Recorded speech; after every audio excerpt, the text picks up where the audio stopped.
நாவுக்கரசரே, எத்தனை பெரிய தவறான காரியத்தை செய்து விட்டீர்கள். உங்கள் திருவடியில் வணங்கி வாழ்த்து பெற விரும்பிய இந்த சிறுவனை பெரியோராகிய தாங்கள் சுமப்பதா?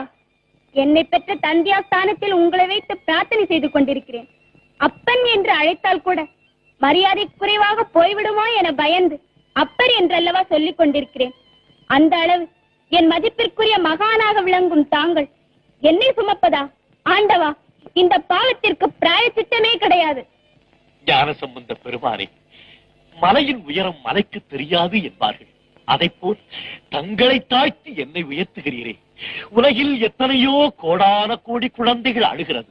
ஆனால் ஒரு வினாடி தாங்கள் அழுததற்காக உமையவளே ஓடி வந்து தன் மடியிலே சுமந்து உமக்கு ஞானப்பால் ஊட்டி இருக்கிறாள் என்றால், அப்படிப்பட்ட அருள் வடிவை அகில நாயகியே சுமந்த இந்த திருமேனியை அடியேன் சுமப்பதற்கு என்ன புண்ணியம் செய்திருக்க வேண்டும்?